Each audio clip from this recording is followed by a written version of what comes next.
Cinema ನಲ್ಲಿ ನಡೆದ ಒಂದು ಕೃತ್ಯ ಏನದ ಭಾಳ ಹೀನಾಯನ ಆಗಿದೆ, ಹೀನ ಕೃತ್ಯ ಇದೆ. ಅದನ್ನು ನಾವು ಖಂಡಿಸ್ತೇವೆ. ಇದು ಒಂದು ಜನರಿಗೆ ಅಲ್ಲಿ ಎಂಜಾಯ್ ಮಾಡ್ಲಿಕ್ಕೆ ಹೋದವ್ರ ಮೇಲೆ ದಾಳಿ ಮಾಡಿದ್ದಾರೆ. ಜಾತಿ, ಲ್ಯಾಂಗ್ವೇಜು, ಸ್ಟೇಟು ಏನೂ ನೋಡಿಲ್ಲ ಅವರು. ಧರ್ಮ ಒಂದೇ ನೋಡಿ ಅದನ್ನ ಕೇಳಿ ಅವರು ಶೂಟ್ ಮಾಡಿದ್ದಾರೆ. ಅದನ್ನು ನಾವು ಖಂಡಿಸ್ತೀವಿ.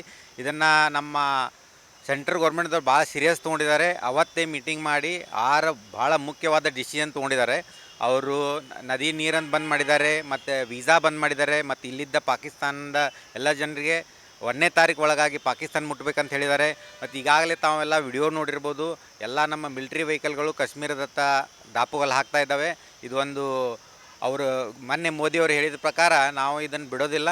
ಇದನ್ನ ನಾವು ಆ್ಯಕ್ಷನ್ ತೊಗೊಂಡು ಏನು ಹತ್ಯೆಯನ್ನು ಮಾಡಿದಾರೆ ಆ ಜನರನ್ನು ಹಿಡಿದು ಅವ್ನ ಅಲ್ಲೇ ಖಲಾಸ್ ಮಾಡ್ತೀವಿ ಅಂತ ಹೇಳಿದ್ದಾರೆ. ತಾವೆಲ್ಲರೂ ಅದನ್ನು ಭಾಷಣ ನೋಡಿರ್ಬೋದು ಮೋದಿಯವ್ರದ್ದು. ಅದನ್ನು ಮಾಡಬೇಕಂತ ತಮ್ಮಲ್ಲಿ ಎಲ್ಲರೂ ಕಳಕಳಿ ಮಾಡ್ತೀನಿ.